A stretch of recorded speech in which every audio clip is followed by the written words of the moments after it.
Hello, and welcome again to another edition of Mastertech. As you've just seen, the model lineup for Chrysler Motors is quite impressive. And this month, in Part 1, we'll be looking at the new technical highlights of these fine vehicles. For 1989, two new models are making their debut, the Dodge Spirit and the Plymouth Acclaim. Packaged as practical four-door family sedans, these two should play key roles in the coming years for the Chrysler Motors fleet. Best of all, they include many new technical features.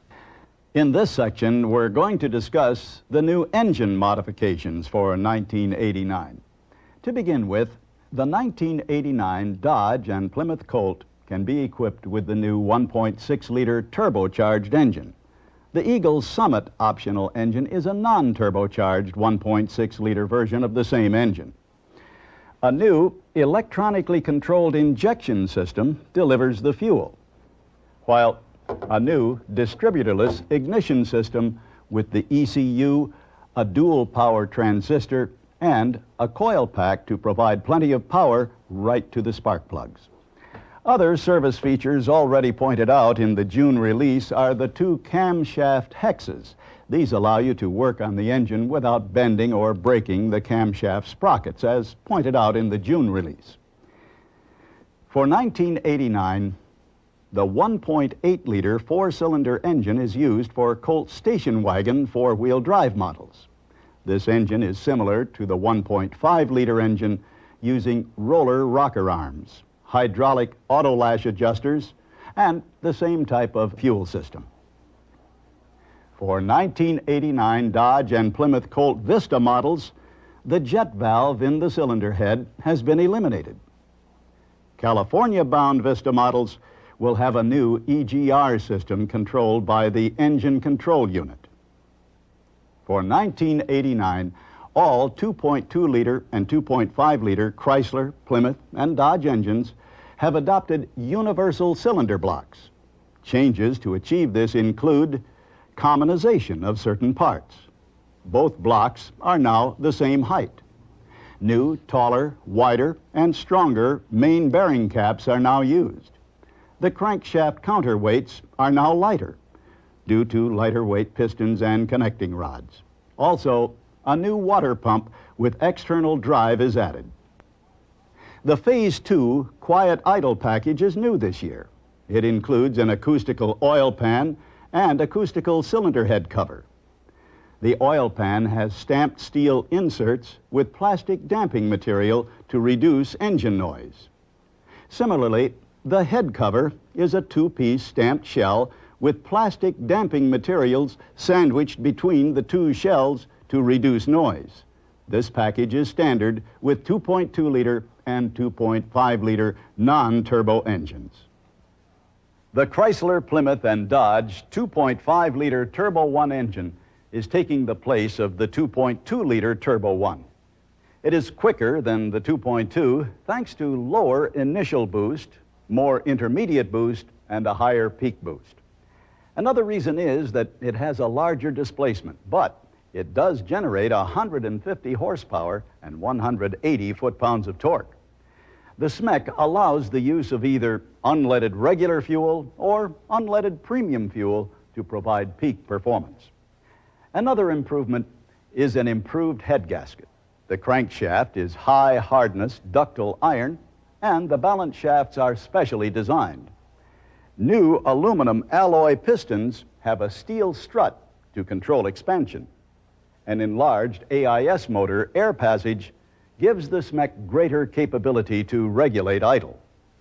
The 1989 Eagle Premier has two available engines, a 2.5-liter four-cylinder and a 3-liter V6. For 1989, the 2.5-liter engine revisions for use in the Premier include increased torsional rigidity. This stiffening was accomplished by using a cast aluminum oil pan and valve cover. In addition, longitudinal stiffening ribs were cast into the block. New conical valve springs help reduce valve train noise, while exhaust valve seat inserts were added to improve durability. The camshaft's profile has been modified to improve idle quality and to increase low-end torque. and hydroelastic engine mounts now control engine pitch. Revisions to the 1989 Premier 3-liter V6 include a new serpentine accessory drive belt routing and a new timing belt cover. The cover has stiffening grooves to reduce engine noise. Internal improvements include an oil pump with 7 teeth, a new piston pin bore oil retaining groove, a new water pump bearing with lubricant, and new valve lash retainers. Improvements to the 3-liter Mitsubishi V6 are a new intake manifold. The result is 4.5% more power and 2.5% more torque. The new manifold allows for smoother response and is lower for more sloping hood lines. The charge temperature sensor and the EGR valve have been eliminated. These items were not needed to meet federal emissions specifications. A pressure bypass valve is now used on Chrysler, Plymouth, and Dodge 2.5-liter Turbo 1 and 2.2-liter Turbo 2 engines. This valve diverts pressurized air during high RPM deceleration into the air cleaner body to lower air noise. The valve also acts as a wastegate pressure relief valve in case of a wastegate malfunction. Extended durability through better lubrication is the key factor for the 3.9, 5.2, and 5.9-liter truck engines in 1989. Revised rocker arms, hardened exhaust valve tips, and strengthened valve springs are new for 1989. Intake valve springs are the same as those used on the 2.2-liter engine. Exhaust valve springs have a variable pitch this year. The final revision is the use of a new higher flow rate thermostat to better handle the cooling loads.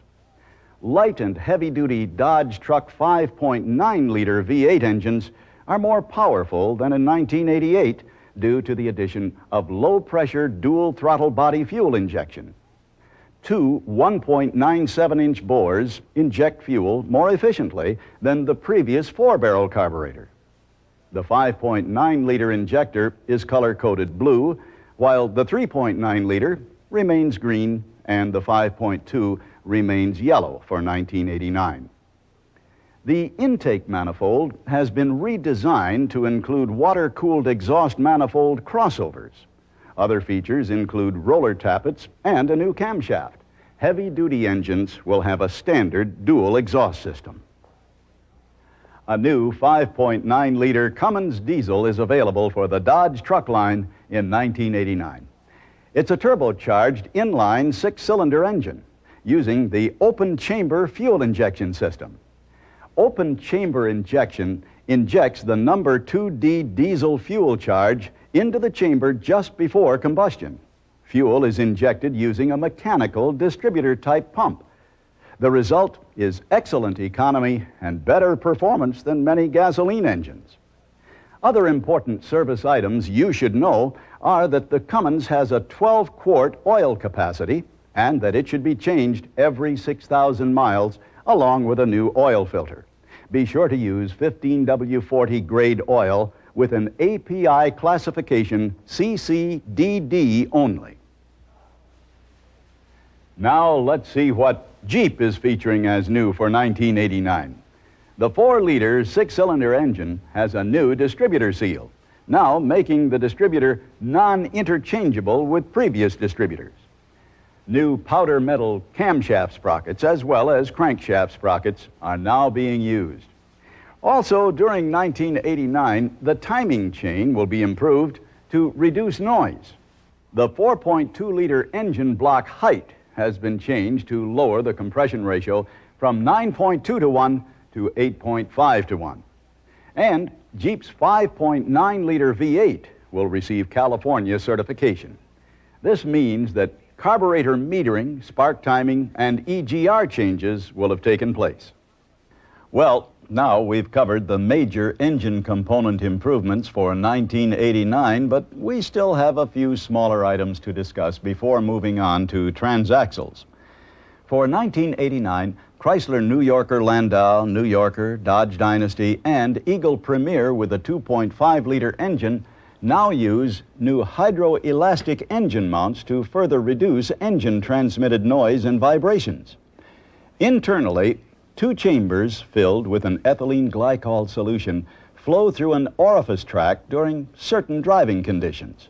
Its ability to react to engine vibrations and to bumps in the road surface make a noticeable difference to drivers and passengers alike.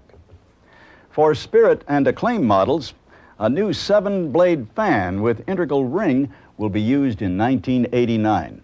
The blades are angled to provide the greatest airflow with the least noise, and the ring acts as a shroud. Another new item for all Chrysler Motors vehicles is the use of spring-type hose clamps. Instead of cutting the hose when over-tightened, the new clamps provide more consistent tension.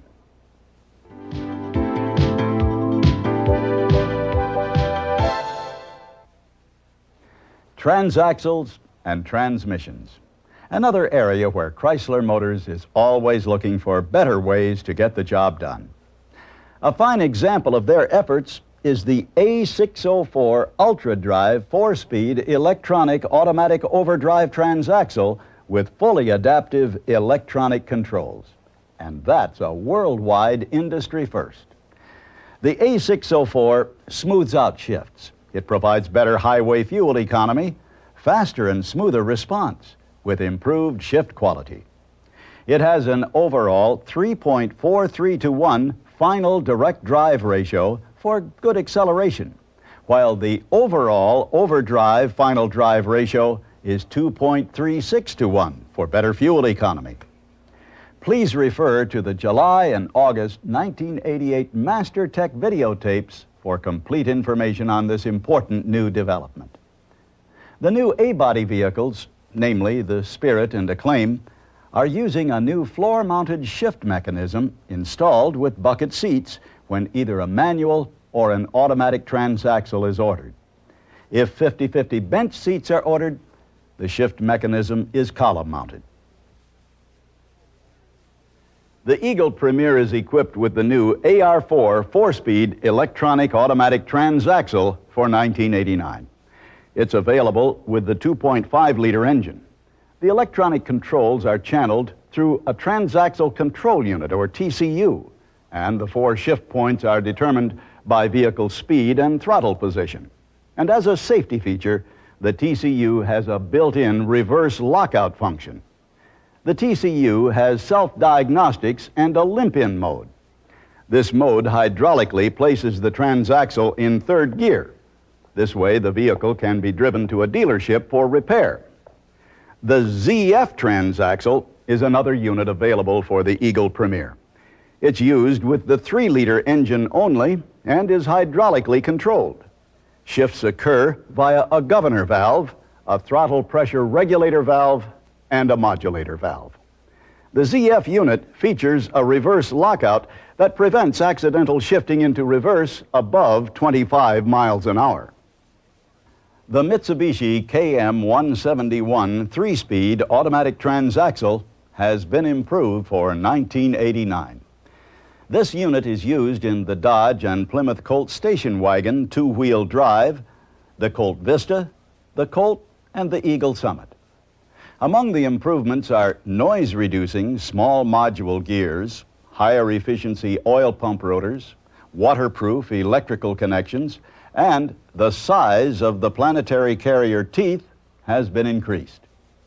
Other items include more front clutch springs from 1 up to 23, an oil pan drain plug, and a cold level mark on the dipstick. Now let's discuss the new 5-speed manual transaxle with full-time 4-wheel drive available for Colt station wagon 4-wheel drive. The system is a modified KM210 transaxle with a full-time 4-wheel drive unit added, now known as the KM221. The KM221, in combination with 2 external differentials and an internal viscous coupling, achieves the various power and torque split ratios needed to give the driver confidence regardless of road conditions. Standstill acceleration, cornering performance, stability, and fuel economy are all important features of this new system. And it's all possible, to a large extent, to the viscous coupling. This special mechanical device detects differences between front and rear differential speeds and redistributes the power flow depending on the current road conditions. This sends torque to the axle most likely to keep the vehicle moving. On 1989 Colt station wagon four-wheel drive models, a new two-piece propeller shaft with a central Lowbro universal joint is being used. The Lowbro joint is specially designed to reduce driveline noise, while at the same time providing a slip joint action superior to a spline-type joint. The Lowbro joint is similar to a front drive type constant velocity joint. In this application, it allows for the changing length of the propeller shaft due to rear axle movements. The new Cummins diesel engine is available with its own Getrag 360 5-speed manual transmission. It's extremely tough enough to handle the power of the turbo diesel. Its forward and reverse gears are made of alloy steel and shifts are clash-free thanks to the heavy-duty synchronizers. A three-plane, three-rail shift cover has Teflon-coated bushings to make shifting easy, and the shift lever is rubber isolated for quieter running. The case and extension are both cast iron for the necessary strength, and dual-powered takeoffs are available for aftermarket equipment. Lubrication is 3.5 quarts of 5W30 engine oil for better all-season operation.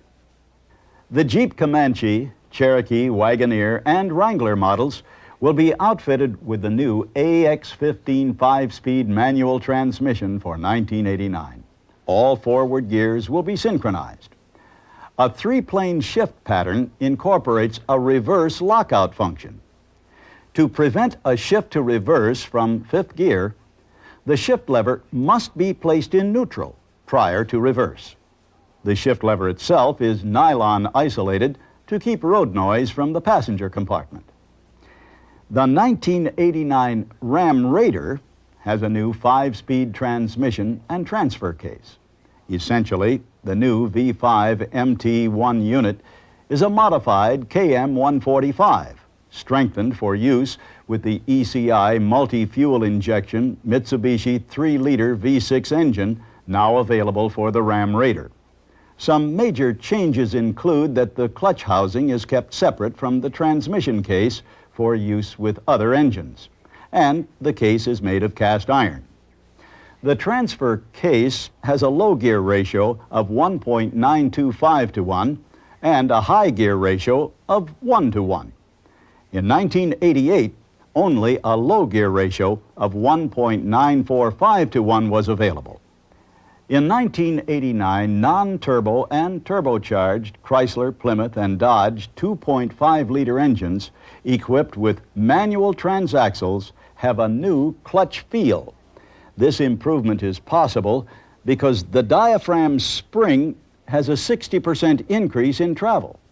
Also, a weight has been added to the clutch lever to reduce noise, vibration, and harshness.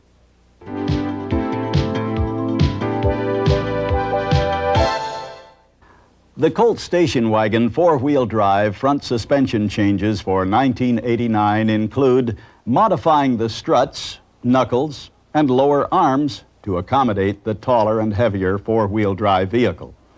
The stabilizer bar is also redesigned. Lower arm bushings have hollows to allow fore and aft absorption, yet stiffen to absorb tire vibrations in the vertical direction. Rubber-isolated coil springs mount to the body and to the lower arm. The lateral track bar absorbs lateral forces. Chassis changes for the 1989 Ram Raider are limited to the rear suspension. The inclusion of the Mitsubishi 3-liter engine has prompted a change from leaf springs to rear coil springs. The 3-link arrangement also includes trailing arms, a tracking rod, and a rigid axle for increased steering control and stability. Brake system changes for the Colt station wagon four-wheel drive model include using an 8-inch power booster. The two-wheel drive model uses a 7-inch booster. In addition, the 13-inch front disc is now a ventilated disc compared with the front solid disc used for the two-wheel drive model. For 1989, the Daytona Shelby, LeBaron Coupe GTC, and LeBaron Convertible GTC are outfitted with ultra-high-performance four-wheel disc brakes. The new 11-inch ventilated front and rear rotors supply unparalleled stopping power when gripped by new high-speed, fade-resistant, non-asbestos linings. The Bendix anti-lock brake system is available on 1989 Jeep Cherokee and Wagoneer models equipped with SelectTrack four-wheel drive. The system can function similar to the way a regular braking system does, and also as ABS brakes. Major components include 4 wheel sensors, a pressure modulator, an electric booster pump, a master cylinder power boost unit instead of a vacuum boosted unit as in normal brake systems, 2 instrument panel warning lights, and an electronic control unit. The ECU also stores fault codes. During high deceleration, the electronic control unit located under the rear seat signals for pressure modulation of the wheel most likely to lock up.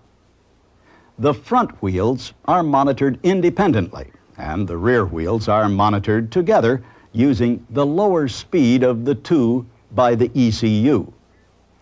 Rear wheel anti-lock brakes on Dodge Dakota and Ram pickup models are designed to prevent lockup of the rear wheels only under heavy braking conditions on just about any road surface, maintaining directional stability. The system consists of 3 major components: a rear wheel speed sensor, an electronic brake control module, and a dual control solenoid valve. The speed sensor detects rear wheel speed for the control module to determine locking tendencies of the rear wheels. On Dakota models, the module is located behind the glove box. Ram pickups locate the module in the lower right side cowl. The dual control solenoid valve works during both normal braking and during anti-lock braking. During normal braking, hydraulic fluid operates the rear brakes in the conventional manner. But during anti-lock braking, as determined by the control module, the solenoid valve isolates the rear wheels from additional hydraulic pressure, and that prevents rear wheel lockup. Well, another model has joined the ranks of four-wheel disc braking. The Eagle Premier ES with a limited package is equipped with 10-inch front ventilated and 10-inch rear solid rotors. The system uses the serviceable recessed cartridge master cylinder reservoir used in 1988.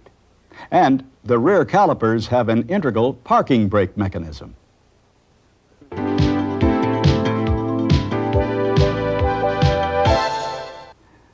In 1989, Chrysler New Yorker Landau, New Yorker, Dodge Dynasty, Dodge Caravan, Grand Caravan, Plymouth Voyager, Grand Voyager, and Caravan CV models with the 3-liter Mitsubishi V6 will be treated to a new variable displacement air conditioning compressor. The unit has a 6-cylinder radial design with a variable angle wobble plate. This plate is the key to displacement changes within the compressor. The unit senses low side pressure and adjusts itself to the high or low heat loads by lengthening or shortening the compressor stroke for more or less cooling, whatever the demand. This eliminates the cycling clutch and engine RPM fluctuations associated with normal compressors. All other Chrysler, Plymouth, and Dodge air-conditioned models use a cycling clutch-type compressor. Its operation may be controlled by an electronic cycling clutch switch or a conventional mechanical cycling switch, depending on vehicle application. The electronic cycling switch offers better cooling because it will maintain the evaporator's temperature at its optimum, just above freezing, much more accurately than the conventional cycling switch. These vehicles are equipped with the new electronic 3-wire sensor, which sends evaporator fin temperature to the computer to determine clutch engagement. If it gets too warm, the clutch engages, and if it gets too cold, the computer disengages the clutch. The 1989 Dodge Shadow and Plymouth Sundance models will receive a new plate and fin evaporator core for faster cool down. With a cool down rate improvement of 8% and its high heat transferability, this is one of the most efficient evaporators on the road today. Since the evaporator has become so efficient, there are now new and higher demands on the rest of the air conditioning system. To keep up, a new condenser was developed. Inside the refrigerant passages, small fins extend into the flowing refrigerant. This increases its effective surface area. In so doing, this increases the ability of the condenser to dissipate heat from the refrigerant. The air conditioning controls for the 1989 Medallion have been revised. Soft touch buttons control 3 door motors when the desired mode of operation is chosen. Sliding controls, however, are retained for fan speed and temperature selection.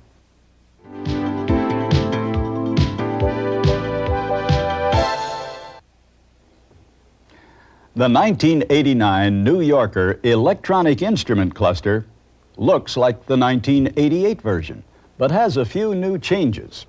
It receives most of its information from the C2D data bus, simplifying the wiring. The body computer provides information to the instrument panel about the odometer reading, the trip odometer, the engine temperature, the engine oil pressure, the fuel level, the panel lighting display intensity, and US or metric status. There are still a few hardwired items to the panel, such as low engine oil pressure warning light, a brake failure warning light, an anti-lock brake failure warning light, the turn signal indicators, and the high beam indicator. And this arrangement lends itself to further use of the DRB2 tester to diagnose the instrument cluster. The EVIC console has 4 improvements for 1989. A check trans warning light will indicate a malfunction in the A604 transaxle. 2 engine temperature warning lights have been added. The first display reads engine temp high, and the next reads engine temp critical. A turn signal on chime and warning light will inform the driver that he or she has left the turn indicator on for a half mile at speeds above 15 miles per hour. Lastly, the fuel button will display estimated distance to empty when pressed once and fuel consumed when pressed twice. A new body computer with 2 25-way connectors located behind the right kick panel is utilized on New Yorker Landau, New Yorker, and Dynasty models. Since the body computer now stores the mileage instead of a separate mileage chip, in the event the body computer must be replaced, the accurate mileage may be placed in the new body computer's memory with the DRB2. Simplification and reliability are the main reasons for this new single-board engine controller available on New Yorker Landau, New Yorker, Dynasty, Spirit, and Acclaim models with the Mitsubishi 3-liter V6. Engine compartment mounting saves wiring and allows the controller to be cooled by incoming air. This year, the wiring connection has been reduced from 1 60-way and 1 14-way connector to only 1 60-way connector. New application-specific integrated circuits are smaller, yet perform more functions than standard integrated circuits. And as body computers and engine controllers become more complex, diagnosing them is becoming increasingly complex. The 1989 version of the DRB2 has been expanded to adapt to the following areas. The 1989 DRB2 has a new cartridge to test the new 1989 features, like the single-board engine controller, the electronic height control system, the body computer, the traveler, all EVIC modules, the multiplexed electronic instrument cluster, the new airbag restraint system, the motorized seatbelt restraint systems, the new A604 Transaxle, the new security alarm system. A new protocol in 1989 allows the technician fast access using the DRB2 to test only what needs to be tested. The previous diagnostic mode and cycling the key 3 times on is not needed with the 1989 electronics. Cycling the key may still be used to get fault messages or codes from the check engine light. One last point is that 3 adapters make the DRB2 the tester for domestic Jeep Eagle, incorporating fuel control, transaxle control, and passive restraint, and Mitsubishi vehicles. The New Yorker Landau, New Yorker, and Dynasty have an optional security alarm system for 1989. The system is composed of many sensors and switches, including the security alarm module, 4 door ajar switches, a hood ajar switch and striker, a trunk key cylinder sensing switch, 2 door key disarming switches, an instrument panel set lamp, new engine control computer software, a power door lock circuit sensor, a C2D data bus interface, and diagnostic capabilities. The 1989 Conquest TSI Electronic Time Alarm Control System, or ETACS, has only one change. This year, it may also be armed by a key method, adding flexibility to the system. Base Spirit and Acclaim models have a storage cubby box. An optional message center replaces the cubby box. ES and LX models include a traveler with graphics for low windshield washer fluid, door ajar, and trunk lid ajar. There are also warning lights for headlights out, tail lights out, and brake lights out.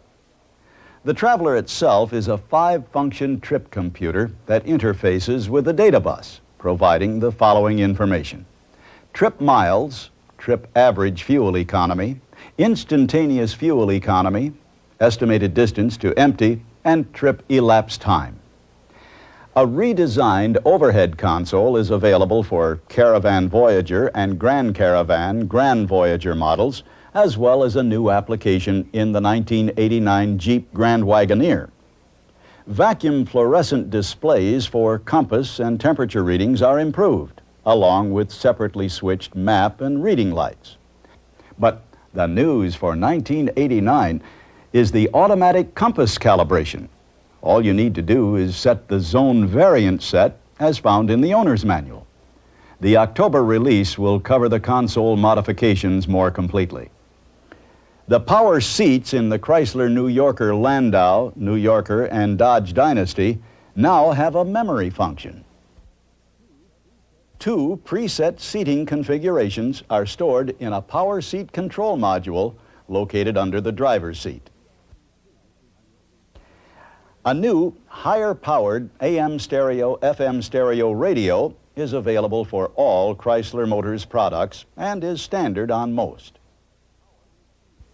Power has been boosted from 6 to 8 watts per channel. For 1989, a new, smaller and lighter 120-amp alternator is going to be used on Grand Caravan and Grand Voyager models, equipped with rear air conditioning, the heavy-duty trailer towing package, and in fleet vehicles. The output of 120 amps was achieved by rotating the unit faster. For 1989 on all Chrysler, Plymouth, and Dodge engines, the oxygen sensor now has a sensor ground. This 4-wire sensor provides a better ground for more accurate signals to the engine computer about fuel-air ratios detected in the exhaust gases. For 1989, new International Standards Organization, or ISO, relays are being installed in up to 5 applications per vehicle. These relays require less current and have connectors designed to prevent misconnection. This lends itself to more automated production. Another improvement involves new plastic encapsulated solenoids. These solenoids are used primarily to isolate noise from the body structure and are more resistant to corrosion due to the plastic encapsulation. In addition, they respond quicker than previous solenoids do for an added bonus. The new Spirit and Acclaim models have new, unique Arrow headlights. These lights use a dual filament replaceable halogen bulb which is used on other Chrysler Motors products. But the lenses do add aerodynamic flair to these new models. New this year are power-operated quarter windows on Caravans, Voyagers, Grand Caravans, and Grand Voyagers. Operated by a small, low-effort, low-travel switch on the windshield header or optional overhead console, this motor pops open the glass via the cables. The unit is non-serviceable, so if a problem is encountered, the entire assembly must be replaced. On all 1989 Chrysler vehicles except the Shadow and Sundance, door lock effort has been significantly decreased on models with power door locks. New motors requiring up to 75% less effort to turn with the door key are responsible for the decreased effort. Medallion door locking systems have added push-button locks for 1989.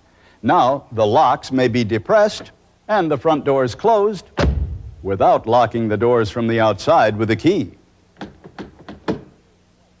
The rear wiper on the 1989 Colt wagon two-wheel drive model now has intermittent action added to its operation. The rear defogger for 1989 Conquest TSI models has an increased current rating of 38% over 1988 values for faster clearing of the rear glass. Conquest TSI and Colt wagon two-wheel drive models for 1989 have a revised door locking system. This year, locking the door involves only pressing in the lock button and not holding the handle up while closing the door. A new option for the Jeep Grand Wagoneer in 1989 is a keyless entry system. Power door locks are required. A special battery-powered transmitter in a key fob generates a coded infrared signal that is recognized by a receiver in the overhead console. This locks or unlocks the doors from inside or out with an effective range of about 10 feet. One-touch auto-down driver's window is available for all 1989 Vista models, for Colt and Summit models, and for Conquest TSI. Just one push beyond the detent lowers the window all the way down for added convenience. A new cable-driven power rear window will be introduced on Jeep Grand Wagoneer models this year. And, along with it, a wiper washer system is also available. The system is tailgate mounted with the nozzle mounted on the right rear roof pillar. A special feature is that the wiper will shut off and park itself if the window is lowered. The new Spirit and Acclaim models have a mechanical instrument cluster for 1989. It includes a 120-mile-per-hour electric speedometer and tachometer with gauges for oil pressure, electrical system voltage, fuel level, and engine coolant temperature. Warning lights are displayed across the bottom for turn signals, low fuel, check engine, high beams on, seatbelt warning, and brake system warning. The unit is backlit for easy readability with illuminated gauge tip pointers. 1989 Spirit and Acclaim models have a new lock system which includes a double-sided key and a valet key. The double-sided key fits all door locks, the ignition, the glove compartment, the trunk, and the optional security locks. The valet key fits only the door locks and the ignition switch.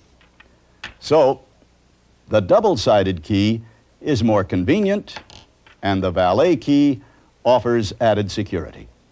They also use plate tumblers for added locking integrity and have enlarged drainage holes to prevent freezing up. 1989 Medallion LX models will offer power-operated, electrically heated outside rear-view mirrors. The mirrors will operate as a part of the rear window defogger system.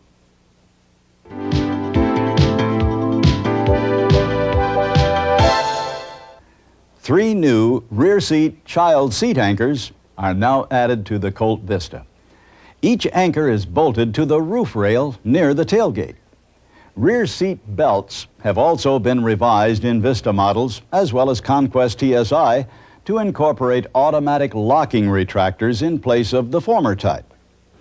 The new Spirit and Acclaim models use a restraint system incorporating front unibelts with low-tension retractors. This system is also in use on Shadow, Sundance, Caravan, Voyager, Grand Caravan, and Grand Voyager models. Included are free-running latch plates and end-release buckles. Rear unibelts highlight free-falling latch plates. Free-falling latch plates slide down the belt and rest at cushion level when not in use. Center occupants use a manual lap belt with end-release buckles. The passive restraint system used on 1989 Medallion models is the motorized type, which retracts automatically. A manual lap belt is recommended for complete protection. The torso belt tab is drawn into a locking box, anchoring it in its rearmost position. The system operates when the ignition is turned on and the doors are closed. In a rollover situation, the rollover switch has priority, keeping the belt locked in the event a door opens during the rollover.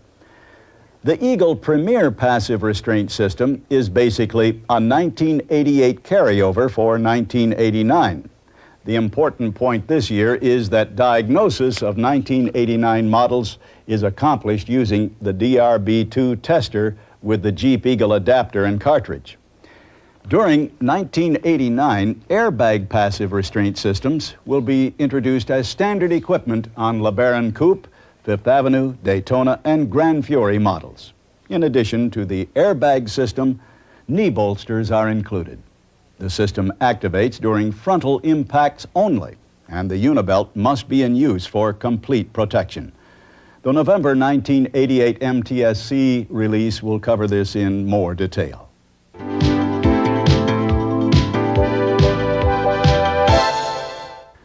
All domestic Chrysler, Plymouth, and Dodge products will be receiving a new windshield wiper motor, a new set of wiper blades, and new fluid dispersal patterns.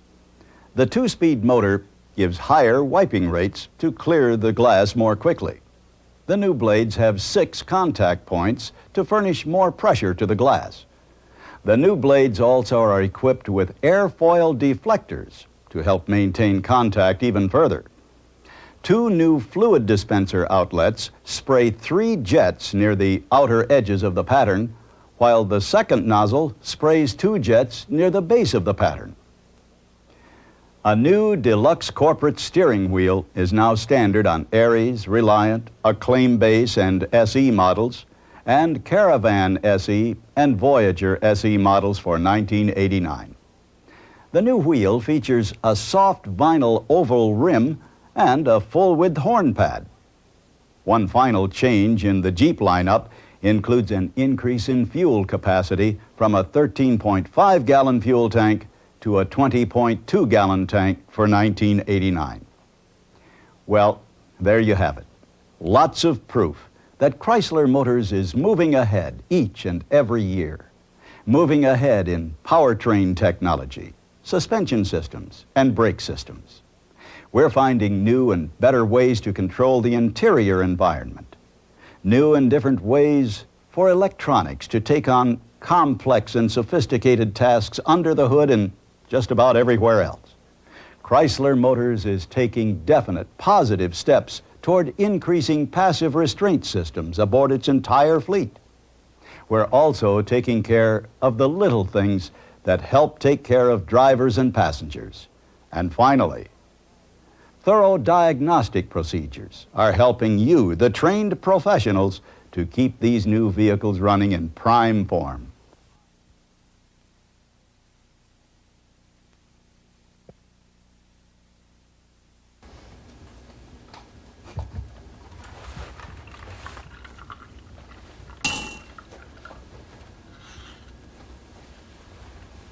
Hey, Mike, you mind if I join you? No, have a seat, Dennis. I'm just about done with this application. All I gotta do is sign my name.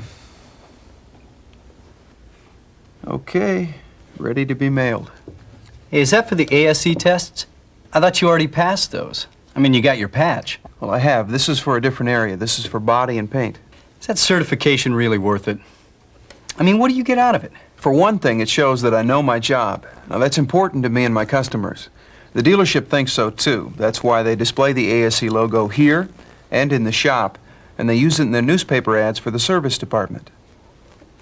Also, when you take the test, it gives you good feedback on what you know and what you're not so sure of. It tells you what areas you might need to study a little. And there's one more thing. See this ring? Oh, that's really nice.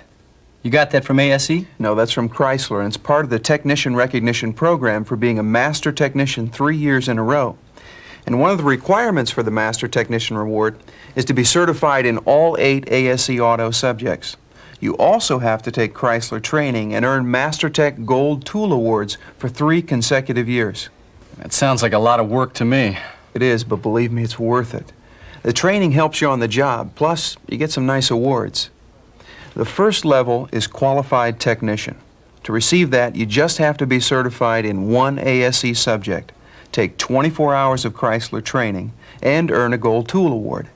In addition, you get a plaque, a TSB book, a fender cover with your name on it, and a special passport ID card. You know Sam, don't you? Oh, yeah. The guy's a drivability wizard. Boy, that is one sharp technician. No kidding. Last year, he had the most technician recognition points of anybody in the zone, and he won a $500 award. Is that right? Just by qualifying for ASE certification, you get a certificate that you can frame and hang up on the wall. You get an emblem and a pocket credentials card with one of these protectors. Plus, you get a wallet card and a display card, too. Okay, you convinced me that ASE certification's worth it. Now, how do I qualify? Well, it's pretty easy. There are 3 areas: auto, heavy-duty truck, and body paint. Now, you choose auto, right? Well, I've never really worked on heavy trucks or done much body work, except at home, you know. And I'm not sure I'm an expert in every area of auto repair either. That's okay. Look at this. There are 8 different subjects within the auto area: engine repair, automatic transmissions and transaxles, manual drivetrain and axles, suspension and steering, brakes, electrical systems, heating and air conditioning, and engine performance. Now, you can take any number of tests, from just 1 to all the auto tests, to all the tests in all 3 areas. It's up to you. Now, if you pass the test in any given subject, and you have 2 years on-the-job experience, you'll be certified for that subject. Oh, wait a minute. See, this is my first job out of school, and I've only been here for a year and a half. Well, you went to a community college for 2 years, though, didn't you? Yeah, I sure did. I have an associate degree in automotive technology. Well, you can substitute 2 years of post-high school training or 3 years of high school automotive training for 1 of the years of experience. It's all explained in the registration book. By the way, you'll want your own copy, and you can get one from the service manager. Now, this book has the registration form and explains everything you'll need to know. For example, this list shows all the test center sites. Hey, there's one right here in town. They're all over the country. And if there wasn't one here in town or nearby, we could request a special test site. There's also a section on preparing for the tests. It has some good tips, and it also includes practice test questions. Take a look. An engine with EFI has high fuel pressure at idle. You know, I just had a car like this in a couple of weeks ago. Let me see what my choices are. First one, low manifold vacuum, that's it. Yeah, none of these others could cause high fuel pressure. See, the tests are based on real-world experience. They're not designed to just measure paper and pencil skills. There's more information in the book, too, like how many questions there are in each topic within a subject area, what you need at the test center, and the test rules. And if you need more help, our dealership has a special study package they ordered from Chrysler. Or you can take special classes that Chrysler offers on how to take the ASE tests. Yeah, I think I'm going to look into that. Now, after I take the test, though, how do I find out if I passed? And who else is going to know? Well, they send the results right to your house, so no one else needs to know. When you pass, you need to release your scores to Chrysler if you want to enter the technician recognition program, or they can't get them otherwise. That's how tight the confidentiality is.